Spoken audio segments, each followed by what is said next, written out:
Kita diskusi lebih lanjut tentang digital disruption.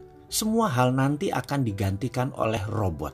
Apa yang bisa mekanik dan elektrik pasti diganti robot. Jadi manusia semuanya nanti bisa digantikan oleh AI. Artificial Intelligence. Disrupsi digital ini akan banyak menelan bisnis bergaya tradisional. Bayangkan gerakan digital disrupsi ini seperti gerakan vortex, yaitu gerakan baling-baling pesawat. Baling-baling itu kalau muter makin kencang dan makin banyak dayanya, makin melumat putarannya ke dalam. Ini gambaran industri. Mana yang makin ke tengah, mana yang makin mendekat dengan titik lumatan, makin hancur-hancuran bisnis itu. Pertama yaitu Google dan Facebook. Mereka adalah industri yang paling cepat mendisrupsi sekaligus paling cepat terdisrupsi. Dalam 10 tahun ke depan akan terjadi perubahan dalam dunia sosial media dan dunia search engine, di mana mungkin saja tetap Google yang memimpin, namun sudah bergeser jauh kefungsiannya dari saat ini. Kedua, media akan terdisrupsi yaitu media mainstream. Kompas, Femina, Jawa Pos, RCTI, TVRI tidak tahu lagi sampai kapan. Namun di tahun 2030 rasanya semua itu menjadi dinosaurus, hilang. Contoh saat ini ya, Net TV itu tiba-tiba melay-off banyak karyawan. Persaingan mereka itu dengan individu yang asetnya minim. Bayangkan Net TV itu asetnya heavy sekali dalam overhead. Dan bagi perusahaan, overhead yang besar itu adalah kanker bagi perusahaan. Dibandingkan dengan apa? Dibandingkan dengan Ria Ricis, ya jelas aja penontonnya lebih banyak Ria Ricis. Kenapa? Karena lebih disenangi saat ini. Bayangkan, Net TV itu investasinya 3 triliun untuk dapat viewer 1 juta per hari. Channelnya Bosman Mardigu itu 1 juta juga viewernya per hari. Dari YouTube, IG, dan FB. Modalnya berapa? Kecil sekali. Atta Halilintar per hari itu 7 juta viewer. Deddy Corbuzier itu 6 juta viewer. Raffi dan Gigi itu 10 juta viewer per harinya. Modalnya nggak sampai semiliar. Bubrah itu semua media mainstream. Apalagi nanti waktu 5G hadir di Indonesia tahun 2020 dan 2021.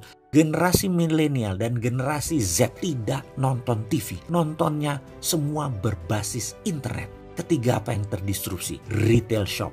Ramayana, Matahari, departemen store serba ada akan musnah menjadi marketplace digital jualannya. Menjadi personal bisnis itu dan menjadi direct bisnis itu. Produsen langsung ke konsumen dan konsumen langsung request ke produsen. Nggak ada lagi orang tengah, nggak ada lagi pajangan, nggak ada lagi retail shop. Keempat adalah hadirnya fintech, financial technology. Barusan kita cerita kalau banyak bank akan atau sudah mengurangi kantor cabangnya. Ini akan merubah dunia perbankan, baik dari jumlah cabang, jumlah karyawan, hingga jumlah ATM. Di tahun 2030 bahkan, dibandingkan dengan saat ini, akan tinggal 20% jumlah karyawan bank, cabang bank, dan mesin ATM. Karena semua sudah menjadi mobile. Kelima, selanjutnya, apa yang terdisrupsi? Telekomunikasi. WA itu akan melibas semuanya. Telkom akan berubah landscape-nya. Kenapa? Karena mendadak komunikasi menjadi semuanya gratis. 5G nanti bisa gratis. Dan kalau Telkom mengadopsinya telat, baru 2045, Singapura sudah mengadopsinya sekarang, maka di tahun 2021 telepon kita bisa 3. Salah satu teleponnya adalah Singtel. Karena kita nggak bisa tahan lagi udah pakai satelit. Semua wilayah Indonesia di cover dan gratis. Mampus itu Telkom. Tapi itu adalah bisnis yang terjadi bahwa telekomunikasi akan terdisrupt kalau tidak cepat-cepat melakukan perubahan game changing.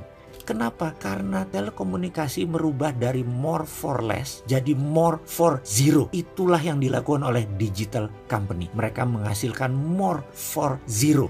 Itulah ciri digital disruption. Keenam, apa yang terdisrupsi kemudian?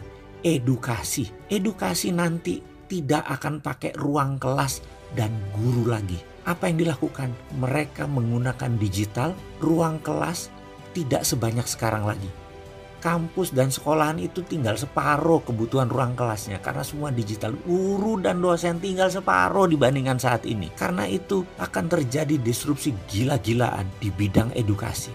Dan ini akan membuat shock. Kuncinya sekali lagi, dalam digital disruption, cirinya adalah kita menghasilkan layanan yang more for less. Jadi produknya 10 kali lebih bagus dari yang existing. Tapi 10 kali lebih murah dari produk yang existing juga. Kalau itu sampai terjadi, maka industri akan digoncang oleh layanan more for less dan more for zero.